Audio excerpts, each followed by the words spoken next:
All right, welcome back to the podcast. This is episode number 163 with my guest and good friend, Sondra Braeutigam. Sondra and I met at the Ohio State University in 1998. Yes, almost 22 years ago. And Sondra was in the band program with me. She was in a music education program, which is what I was majoring in as well at Ohio State. And then I ended up transferring to go to the University of Akron.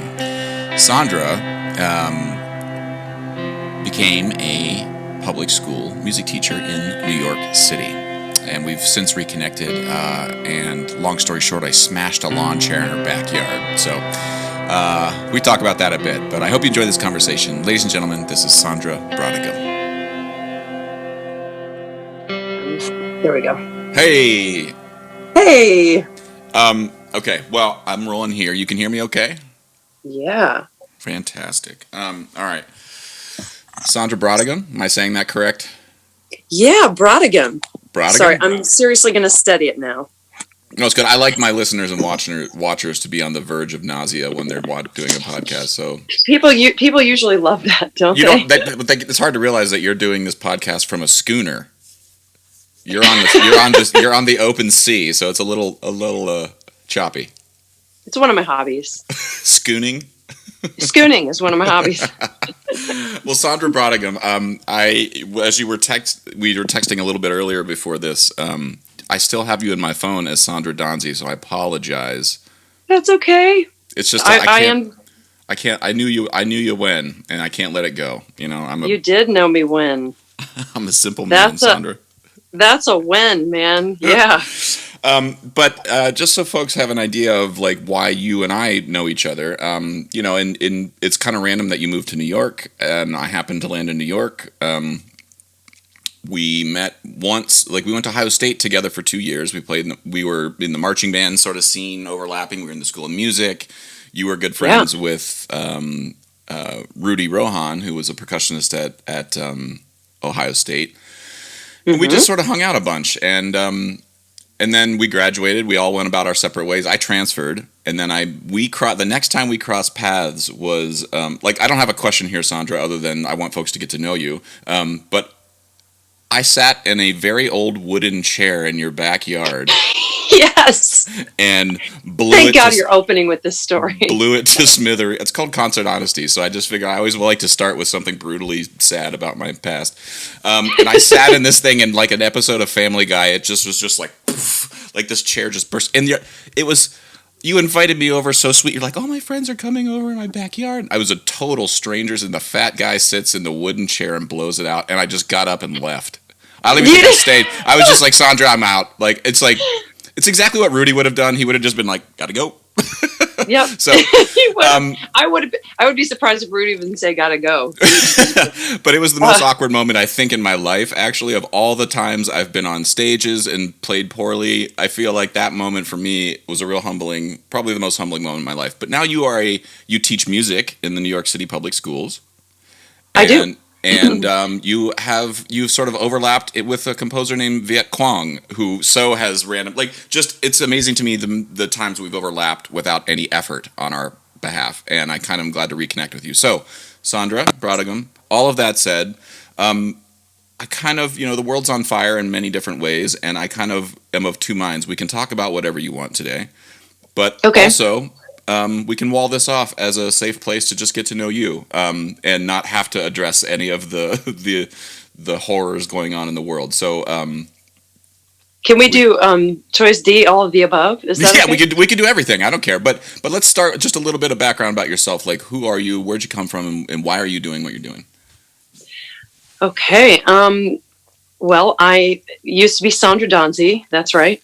And I kind of grew up I was born in Georgia, and my family moved to Ohio when I was in middle school. So I kind of spent half of my childhood in Georgia and half of it in Ohio, in the Cleveland area, which is like two different countries entirely. That was my experience, at least.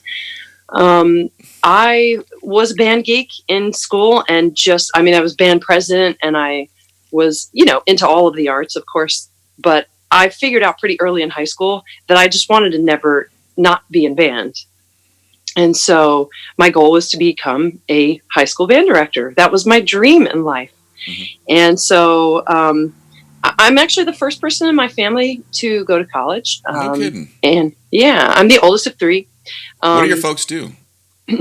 well, it's interesting. So my dad has done many things over the years. He was a franchisee for Domino's Pizza for a long time.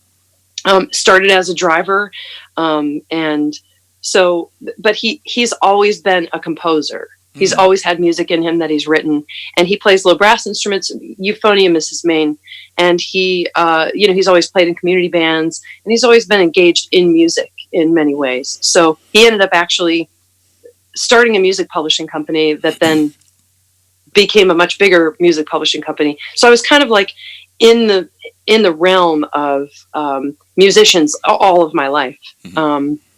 My mom works; she's a dietitian in a hospital, but she's also musical. So it's definitely from both sides. Okay. So yeah, I went to Ohio State to get a music education degree, and I was, I had to work really hard to be in the flute studio there, which is, a very, very rigorous studio. Catherine Borsch Jones is an institution, and I am Mm-hmm. so thankful every day that I was able to study with her. You mentioned her name, I think, every 5 minutes when we were hanging out. Like, there was always, like, all roads led to Catherine Borsch Jones, I think, in every They discussion. kind of do. Yeah, they do. Like, we'd go to a bar and you'd be like, you remember that time Catherine Borsch Jones drank a beer? And I'm like, yes, Sondra, I do. She's amazing, I'm sure. She is. She's kind of a mom, but she's also just like, a soldier and a great, she's Mm-hmm. she's an activist. She's a flute activist. In every way. So anyway, I went through her studio and I got this music education degree, and I wanted to get it very early on. I've always been really interested in politics. I've always been really interested in inequality. My high school years were pretty poor in my family. Socioeconomically poor, you mean? Yeah, we had, there was. It was a really hard time financially for my family. So there was no college fund. I actually took a year off in between high school and college to save money so that I could go to state school on I had Pell Grant and some scholarship money, and I had state grants. So, I mean, I'm definitely a product of, public education can move you through wherever your dreams will take you if you work hard enough. That has been my experience. Well, and just to say, like, for some context, like, Ohio State at the time you and I were there was like anywhere between like $7,000 and $11,000 a year, and that was with room and board. Right, yeah, that was everything. That was like your bill was going to be $12,000 at the end of the year or whatever that was, and that's not a small amount of money at all.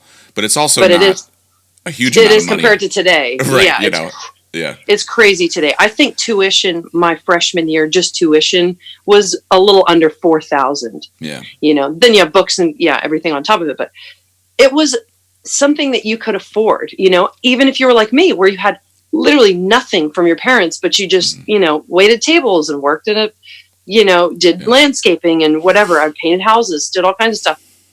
So, I basically early on, I figured out that I knew I wanted to teach in either a rural district or an urban district, because I could see like those are the kids who don't have something or have very little, right? It's interesting. I'm sorry to interrupt, Sondra, but you mentioned that like politics has always been on your mind, and it's interesting to me. Like, I didn't ever start really thinking about politics. Like, you and I never talked about politics in school. Like, we were too. I guess. I mean, maybe I was too young and stupid, and you were just like, I'm not even going to waste my time on that dumb. But yeah, that's probably what it was. Yeah. but I made plenty of fart jokes too. Like, you could be an activist and make fart jokes too.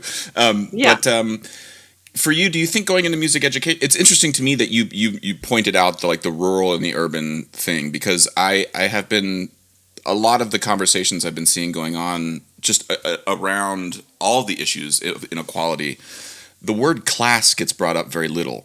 And I didn't grow up in a poor family, but I grew up in a class of people that from a very rural community where resources didn't quite trickle down the way they did to sort of like if you were in Gahanna outside of Columbus. Columbus, yeah. Yeah, and and there's those huge school districts right around Columbus that I wasn't even aware of were a thing. And you go, and it's just like, this is like a college campus.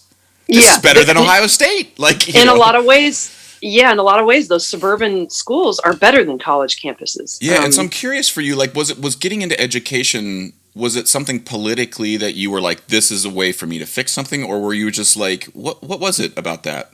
Very much so. For me, it was like, look, I don't want to paint myself as some, I didn't have it that hard. Sure, yeah. I definitely was hungry many times. I definitely had, the fear of losing our home all the time. Mm-hmm. And I definitely was the oldest of three who had to work a full-time job, basically, to help put food on the table. For me, that was the political, that was what made it political for me, because, I was angry and I didn't want to live that way. And I didn't want to have, like my children someday live that way. And I didn't want to see other kids, anybody else go through that. I had no idea how bad, the other America or other versions of America could be at that point. But I just saw it as like, this is my only ticket out. I ain't got no rich uncle, I don't have any kind of a fund that's waiting for me there. I'm going to have to do this on my own. And so I just felt like knowledge is power and education is going to be the only way that I can do this. So if I work really hard at this one free shot, so that was my whole thing. It was like, if this is one thing that I can give to kids, mm-hmm. that, it's like, it should be education, public education should be the equalizer. It should be the place where we all come to, where we get all the information and we're empowered with it to then pursue whatever it is our path, will be. And so I just felt like that was the reason I wanted to be in education, was to empower people of any kind of background. But then, things, what I think it was is you and I were at OSU our first 2 years. And I think what really got me involved was the 2000 election. And I guess, then, and then not long after there was 9/11, and then the Iraq War began, and all of those things. I just got whisked into a movement of taking to the streets, and anyway. But it all showed me that, like, I wanted to be involved in this, pursuit of trying to give children access. And, we would go in our music education classes largely to suburban schools or really nice looking city schools. And when I got to the end of my undergrad and they were asking me where I wanted to student teach, I said, well, put me in a city school, put me in an urban district, as urban as you can make it. And, I got into a school that was as urban as it could be in Columbus, Ohio, and that has an affiliation with Ohio State. And then I'd been married. I got married during college to a guy who was doing a finance degree, and he was offered a position at Bank One in Chicago. So right after college, he got this job there, and I was like, sure, I'll go to any city and we can do this. And so I applied for a job in Chicago Public Schools and started teaching there. And that was a real education in itself. Well, what was you don't need to go into like super, super, super detail, but how was your teaching changed by teaching? I didn't realize that you taught in Chicago.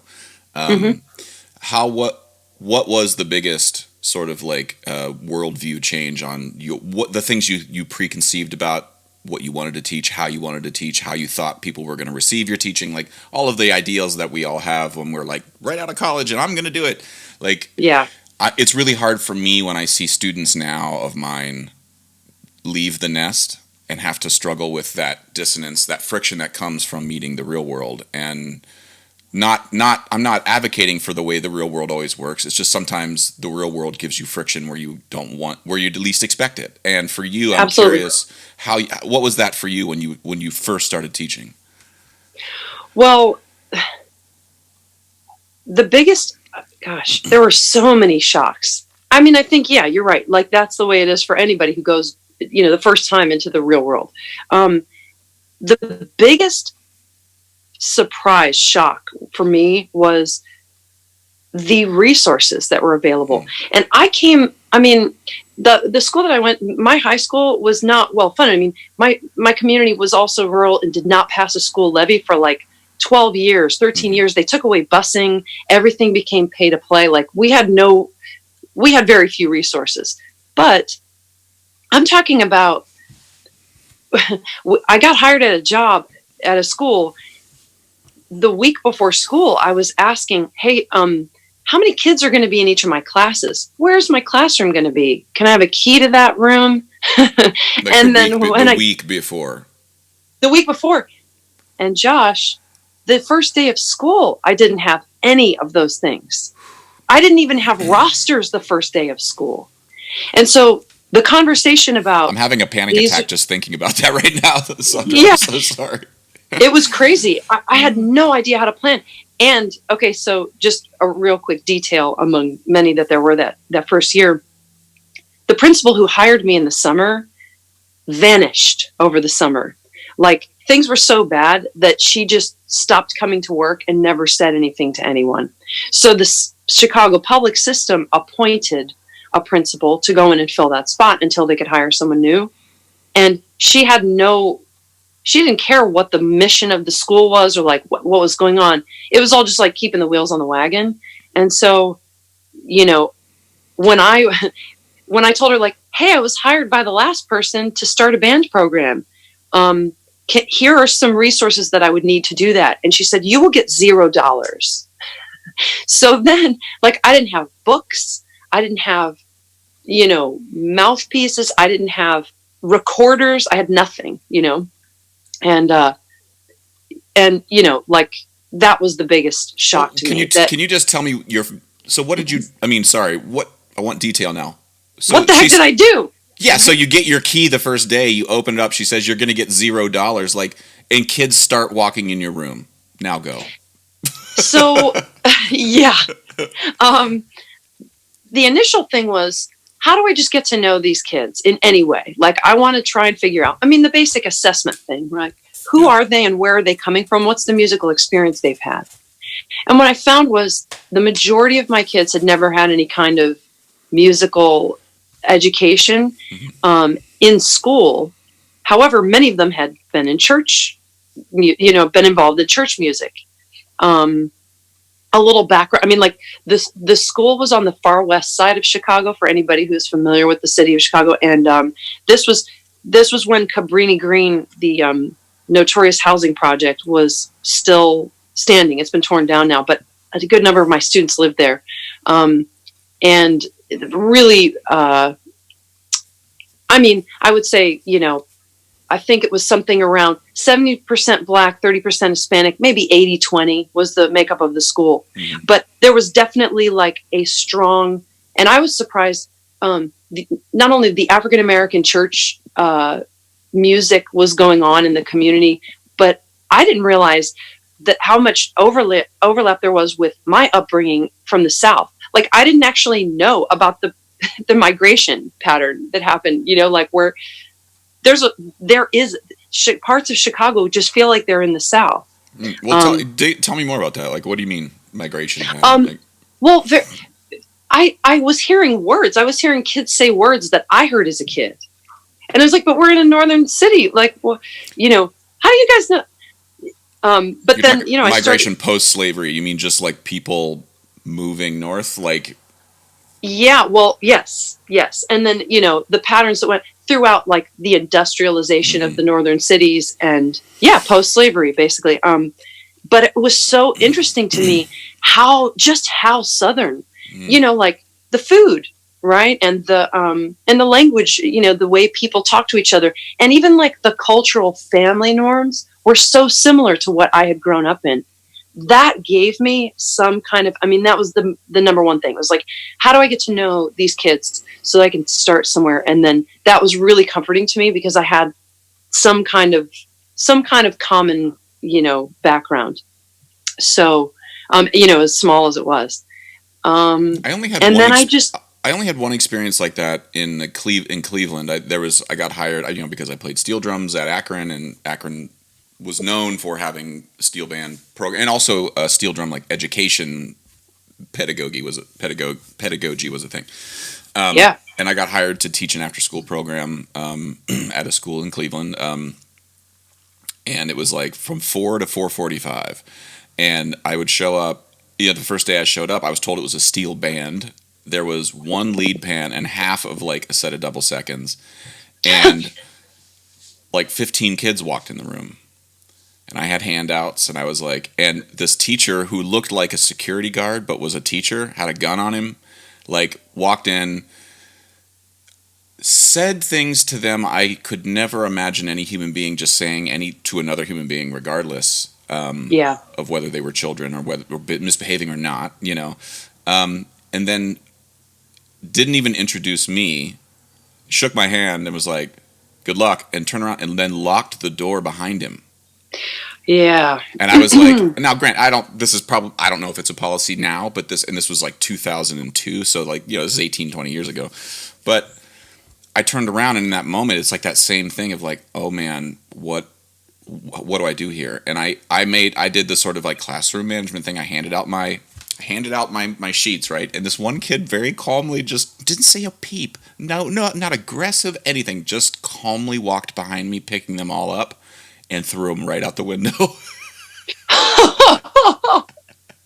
And it was like a worksheet on the history of Trinidad and the history of like it was like the history of slavery migration from the Caribbean up to like and how that affected the steel drum development, history of World War II and FDR. I was like yeah, this guy, like, I'm gonna come here, and this kid just threw him right out the window, and it was but then it was like, okay, trying to get to know them, trying to build trust, and trying to build empathy, or using empathy as this like wedge to sort of find an opening and get to know. And it was like by the third time I came back and I just kept handing out the things and the kid kept throwing them away.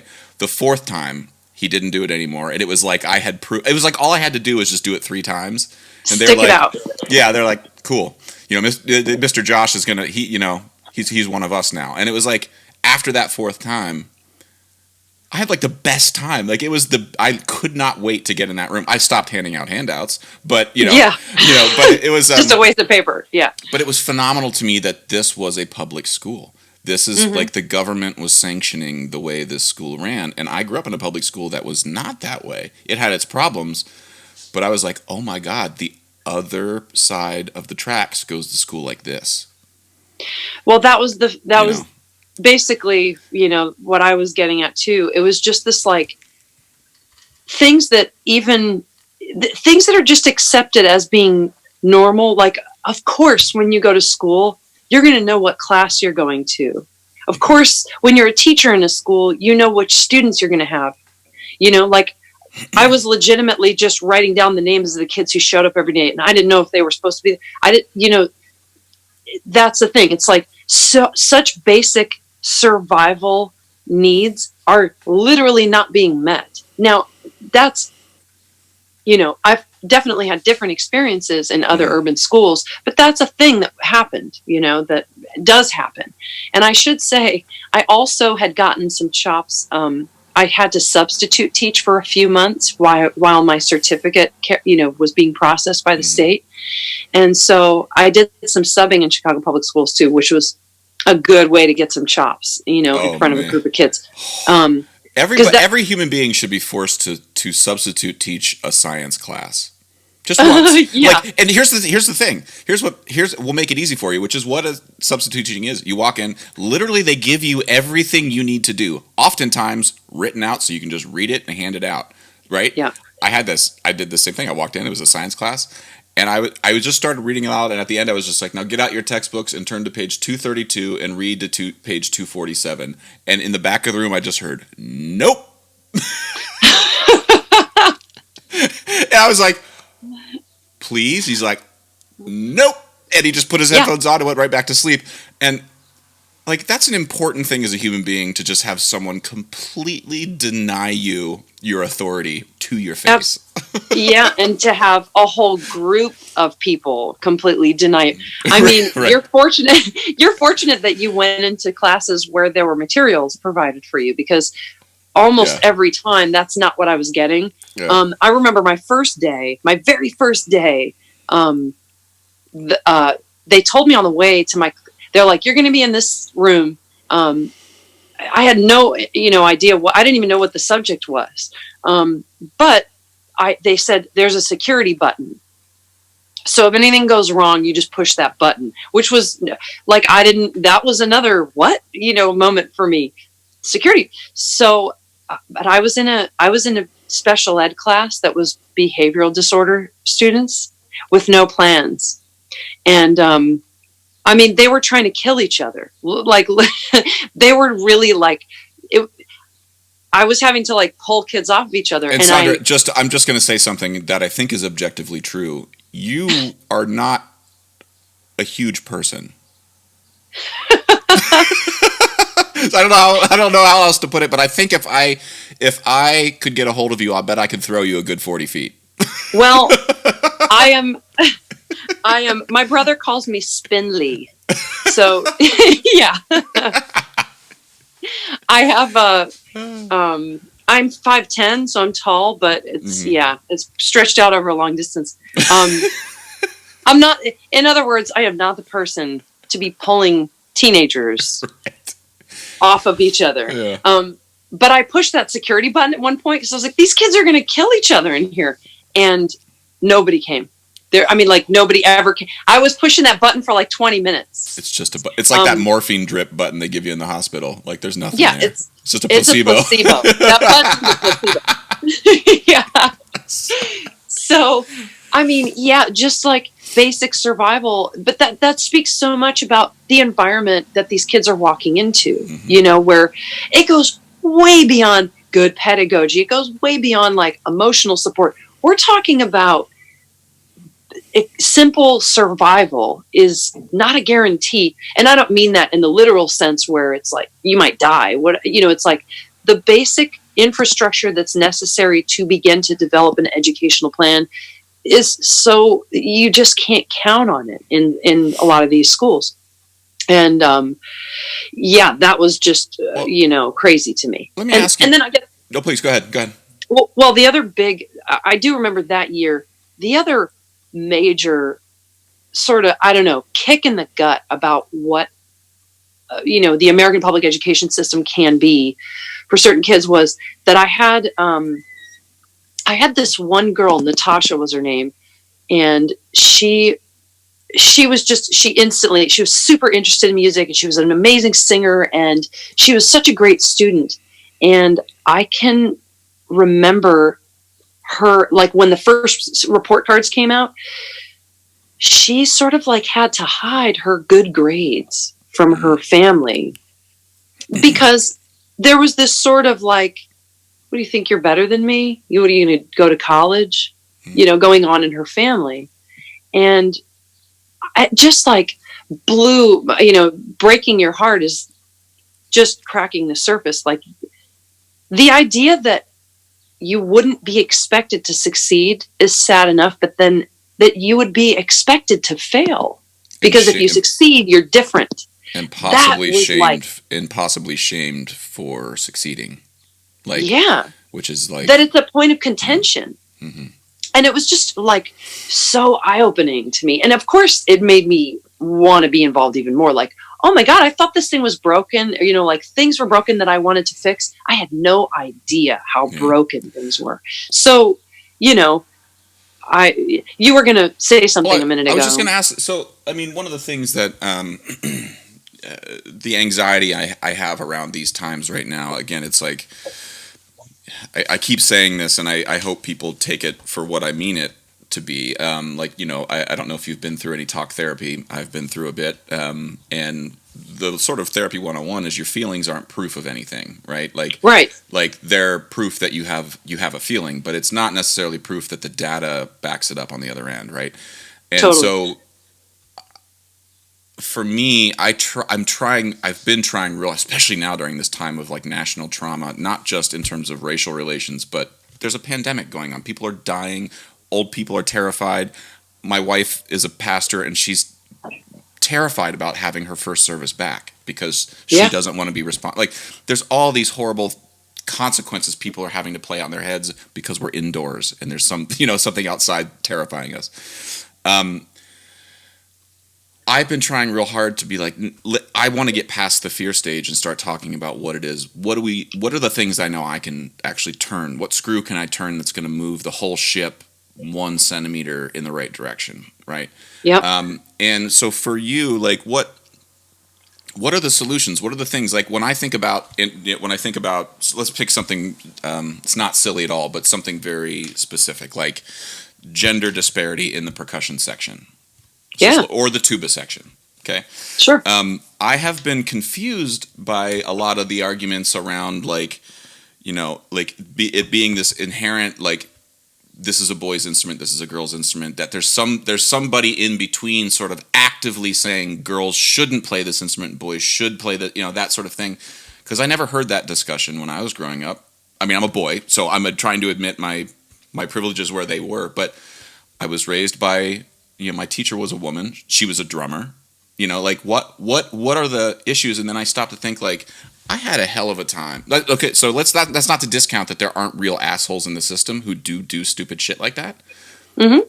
I could barely carry that snare drum around.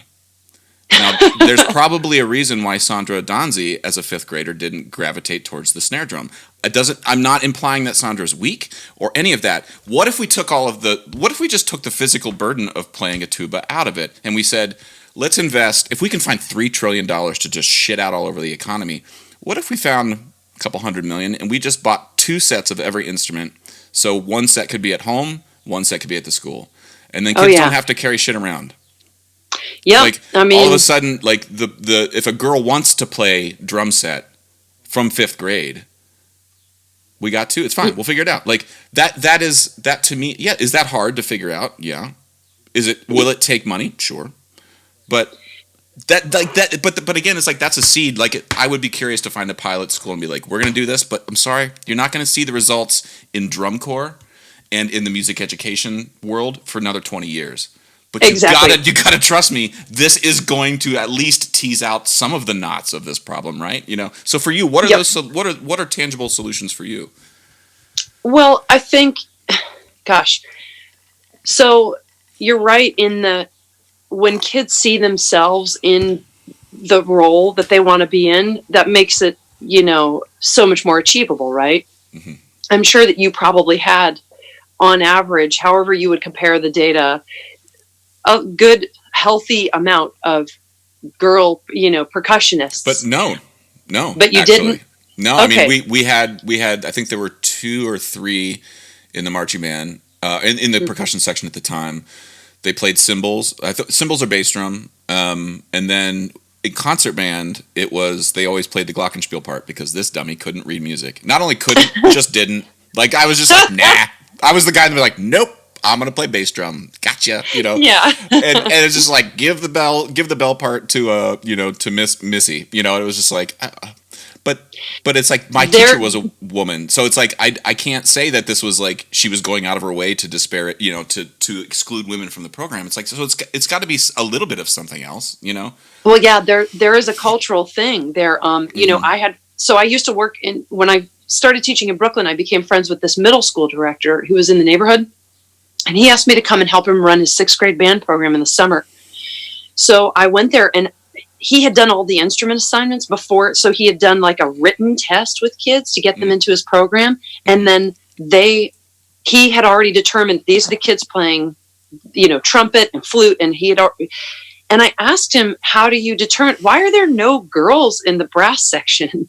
And he, I was like, do none of these kids want to play? And he's like, I don't let the girls play brass instruments because all of the kids will be so relentless in making fun of that kid.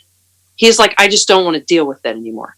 Well, I mean, I'm not saying that he's excused because he's, at the end of the day, he's facilitating that, or he was facilitating that. But the point is, like, I guess my overarching point is that it's like, it's just a slightly messier problem than this person is a bad bigot because they made this call. Now, he was trying to protect kids from getting picked on, right? Right. I mean, it's easy by to the way, go ahead. Well, by the way, after a couple of years of working with this guy, I got him to open up, and and now he has this just like factory. I mean, he has an incredible music program anyway, but now there's just endless, kids playing whatever instrument they want, and obviously over like 10 years, he kind of like killed that cultural expectation that was going on in the building. And it's a long, slow process. Yeah. Right? Well, I mean, that's what you're getting at. How do you convince people, though? I mean, this is my biggest point of anxiety, I think, is like the answers are easy, but it doesn't seem like anybody's really willing to just wait. Well, and okay, so if I can zoom out a little bit to larger cultural issues. Yeah. And having lived in some other countries, I think, I've lived in one other country, but I think as a culture, Americans are really bad at delayed gratification. And I mean that not just on an individual level. I mean, like, as a culture, we don't build things to last. We don't build roads to last. We don't build healthcare systems to last. We have such a sort of like ad hoc reactionary way of developing. And I guess, this goes back to the roots of our country, which is sort of like settling a frontier. We're babies in terms of world, governmental states in the world, But I think that is where this comes from, where the idea is we're going to do this now and we're going to see the results of it in a generation or 2 generations. And I think you can find manifestations of that lack of ability to delay gratification in pretty much any sector you want. Look, if you're asking me, like, what's my easiest fix to not only getting like more girl percussionists and more, orchestra conductors of color and, whatever, pick a position. I think all of it starts from, hey, why don't we actually desegregate the schools for once? Like, we've never done that. 1954, Brown versus Board of Education. And we spent about 15 to 20 years, depending on what part of the country you look at, busing and, sort of like forcing the desegregation, integration of schools. And then little by little, communities around the country have just whittled away at wherever schools get too integrated, you find these communities are like rezoning or reincorporating, and it's segregation by a different name. At the same time, you're competing with real estate law, right? You have to consider redlining. You have to consider, all of the development that went on during the, post World War II era. So, we still just live in very compartmentalized communities.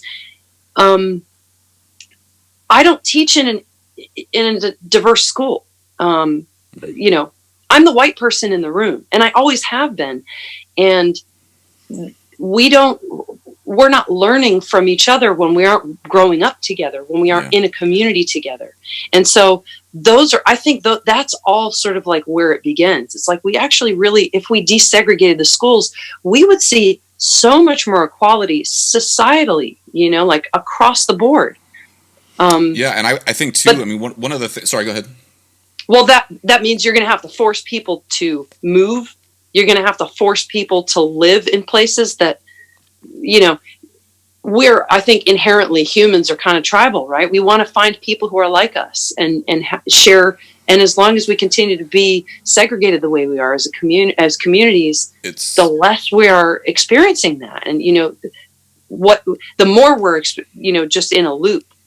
Yeah, I'm curious. I mean, to me, I think if I had to, it's the same. Like, I understand the desire to like change names on buildings. I think it is important symbolism. I get it. I totally get it. I can empathize with that desire. Mm-hmm. But I feel like to me, I keep coming back, like you said, to like, well, if we want the tree to look different, you have to start at the roots. And the roots are kindergarten. And they're way in the ground, man. This is not, and this is not this is maybe a bad analogy, but I'm not a practicer of jujitsu. I've had like 4 classes and had my ass handed to me. But one of the things that struck me about that and strikes me about martial arts, just as an aside here, like, and why I think this is applicable to my teaching style, and I think yours too. You're taught from the first day by a black belt. You're not taught by the belt above you. You're not taught by the person who's only 5 feet ahead of you. It's like, I'm going to learn how to run sprints, and my first teacher in first grade is Usain Bolt. Right. And it was really odd because he took real pride in pointing me in the right direction from day one with like the scalpel he's sharpened for 40 years. He's like, this is how you cut. And it really gave me this sense of like, oh, this is what I don't know, right? And in a sense, it kind of scared me off from continuing because I was like, I got 15 hills I need to climb right now, and that one's way bigger than I thought. So I'm gonna put that on hold. I'm gonna put my gi in the closet, and I'll come back to it when I get time. But why do we only allow students access to the black belts in our field when they get to Yale? Why are they not? Why don't we flip that script? I see systemic oppression all the time. This is going to sound weird. I'm guilty. I'm a victim of it. You know why? You know why I didn't go get my doctorate? You know why I'll never teach as a full-time tenured track professor at a university, not even like Idaho Community College? I don't have my doctorate because it was too expensive and I didn't have the time. And I'm a white guy who went to Yale, Yeah. So if we, let's change all the names on the buildings, but if we don't change what the accreditation standards are at universities, then you're never going to have people are not going to make it to the top of that system if it costs $400,000. Yeah, exactly. And you're not guaranteed a job. And if we're training people to teach fifth graders and we're only training them to basically be 5 steps ahead of those fifth graders, it's not hurtful. But those chickens come home to roost 20 years later, and we're seeing it now. And I don't know how to do it. I just feel like if we could require, if it was required to have a doctorate to teach fifth grade band, it would put the stress, like the educational system in colleges and all that stuff would look a lot different. It would be harder. It'd be harder to run a music education program that way because you couldn't just be like, you had one flute methods class, you're good to go. Like, you have to think about stuff slightly differently. But I agree with that. I think that I definitely, so this has been part of my mission too, is to try and take on teacher preparation programs because I definitely feel like I love Ohio State. I loved the degree I got there. Mm-hmm. It did not prepare me for the particular type of education that I went into. Mm-hmm. I'm sure that all of the kids who went to Gahanna or Pickerington or any of the suburban programs around the state of Ohio, I'm sure they felt like they had what they needed. Nobody, like, I had no idea that I would have $0 and no rosters. So, like, preparing kids that may happen would be helpful. You're saying changing that. I think you're absolutely right. We need to be doing a better job of training teachers, but we also, like you're saying, you got to have a doctorate to teach fifth grade band. Let's get fifth grade band. Like, let's even have fifth grade band. Yes, sorry, which would be cool. I'm glad I had you here, Sondra, because I'm talking pie in the sky, and you're like, well, let's just have a band. Yeah. Can we? We'll hold off on the doctorate requirement for fifth grade band directors. Let's just start with a band. Yeah, a pie sounds great. Does anyone have any flour? So I'm trying to find the flour. I miss you so much. I'm working on finding the flour. This is where it's taken me. Like, I did a couple years in Chicago public schools. My husband ended up getting a job in New York City. He was asked to move with a merger, and talk about like existing in two different worlds, right? Like, I'm teaching urban public high school and he's working in finance, international finance. Anyway, we got to New York. It was like, sure, we'll give it a shot, see how it goes. I applied for a job where there had been a program started a year before. the principal really believed that there should be a music program. And so, there was a teacher there, and she was getting ready to go to do her master's at Queens College. And so I was hired along with another person the same time, Jeff Ball, and the two of us basically just said, look, we're going to build this thing till, the sky's the limit. And, because we had rosters, and we even had some instruments. Like, there were a handful of instruments at the time. And, we've just grown and grown and grown. So we just finished year 14 or year 15. This COVID thing has really made time take on a different meaning. But we still teach. The majority of our program is ninth grade beginner band. I mean, more than 90% of our students at ninth grade are beginners. Mm-hmm. So our entire model is a 4-year structure, because we just can't count on the fact that kids are getting 5th or 6th or 7th or 8th grade, anything. I'm not even just talking about instrumental music. I mean, chorus, general, anything. There's no, and how do you fix that, right? Well, we could mandate music, right? Music is mandated by the state of New York in all of these schools. Mm-hmm. But there are ways that schools can get around it. Well, why do they get around it? Because of budget. Mm-hmm. Well, there's like testing requirements, and there's standards that the principal has to meet with scores. And at the end of the day, it's like, our math scores are dropping. We can't afford a music teacher. We need to get extra tutoring, whatever it is. It's not that there's some evil genius going, we will kill all of the music. It's so deep. It's systemic, right? That in the parlance of our times, it is a systemic issue. Yeah. I mean, it's really like there just legitimately aren't enough resources, and it makes for difficult choices. And of course, there's plenty of research to show that without those resources, you don't do as good of a job, which makes you need more resources, right? And then, so again, I think if you really go to some roots of true integration, true desegregation in schools, if you have a true mixture of communities in a school, you're going to have the haves be able to help and carry the have-nots, so that we can, move along through the course of a generation to then have some equal opportunities. I'm really proud of what we've been doing. My school is called the Grand Street Campus, and I'm really you cut out there for a second. Say it one more time. You cut out for a second. Say it one more time. So my school is called the Grand Street Campus, mm-hmm. and I'm really proud of what we've been able to do to offer kids opportunities in such a short amount of time. I think that what we've been doing is like a kind of aligning of stars. Mm. I do try to spread the gospel that, if me and the team that I'm part of can accomplish this, really what you need is a lot of determination. And we try all the time to show people, to show young teachers, in every way, to like, this can be done. Like, go out and do it. Go out and start these programs like we have.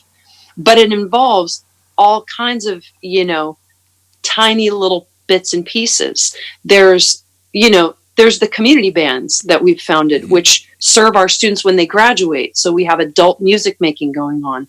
And you commission music through that band as well. Which is also a part of the process that I didn't even get to until real late. So the idea that young students just even know what a commission is, that's kind of awesome. Totally. Because what it's done is the community band has allowed us to bring in, like, anytime the community band commissions a piece of music, we always mandate that there's some kind of a tie-in with our school program. Mm-hmm. So the composer comes and works with our students. Or even this last one we did with Akash Mittal, we had him write, he wrote a grade 4, grade 5 piece for the adult group. Mm-hmm. We had him write a grade 1.5 version of that same piece. Oh, wow. That's cool. And, we're using that as a way to accomplish some other goals, which is music by diverse composers, right? That piece was actually an Indian raga. And there are a lot of kids in New York City public schools they're not in my school, but they're in some of the middle schools that we've worked with. Kids from Bangladesh, kids from Pakistan, from India. Mm-hmm. They never, when they're in school band, they never play a raga. They've, think John of all Phillips, John Phillips Sousa wasn't a big raga guy. Exactly. And so, to be able to play the music that is of their culture, by someone he's an Indian American guy who spent years in India and has been really working at trying to translate this type of music into a band instrumentation. Mm-hmm. It's been a real process for him. And so again, these are all the things that need to be happening. Showing the job of composers, but showing, playing music by composers that look like the kids that are playing it. The recruitment aspect, getting out into middle schools and trying to encourage. We always have student teachers from colleges, always, to just try and foster, and the young ones, the teachers, to actually prepare them. We've developed this modern band program now, which is sort of was our answer to general music. So even if a student gets into a music class, if they don't elect to take a band class, they get put into general music, which is still a performing ensemble in our school. So it's I'm just kind of going through. And I think to toss on top of the pile for folks who are feeling like you want to, how do you engage with the system to change it? It means also going to budget meetings. It means going to even if it's an open to the public and you may not have a say in what's happening, just go and hear how that process happens. Identify who in the room is clear to you. It's oh, I know who that is. I've seen that person at the grocery store, and they're a huge fan of steel bands. I didn't realize that. That. Then you can take that person out for coffee, talk to them, get to know them. People who run grant programs, they'll return your emails. You can. There's a person on the other end of that. If you're looking for funding for your program and you need $2,500 to buy 35 new clarinets, there's a human being on the other end that you can talk to, and it's all of that little stuff gets lost in this sort of chaos of change. And I think I don't go to those meetings as often as I should, Mm-hmm. And it's those are where the decisions get made. If you're worried, if you're upset that your orchestra at your school has all this huge PR budget to take people on tour, but your African drumming ensemble has to scrape pennies together just to make photocopies to let people know about the concert. That I feel like my response isn't to say that we should burn down the orchestra program and Beethoven stinks. It's that I should go to that budget meeting and just raise my hand and be can we put $50 over here? Exactly. If you want diversity in your programs, maybe people should come to the African drumming ensemble and understand that that's happening. But it's a multifaceted approach. And can you give me the website? It's the Grand Street campus. Is there a website if folks wanted to learn more about you or sort of your program and what you're doing? Where could folks go? So this is one of the things that's a little bit complex. We actually, our campus has 3 schools in it.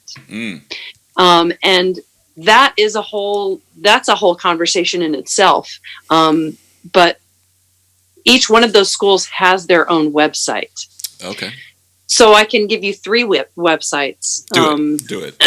You want them right now? Rattle them off if you got them. All right. So there's the High School for Enterprise, Business, and Technology, which is ebtbrooklyn.com. Mm-hmm.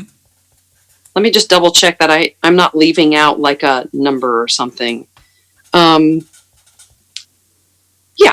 So ebtbrooklyn.com. Mm-hmm. There's the East Williamsburg Scholars Academy, which is, I think, USA.org, but I have to double check that as I'm speaking to you. You're doing great.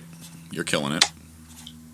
Then there's, here we go. I'm sorry. It's osumb.com. That's it. Tabiddle.com.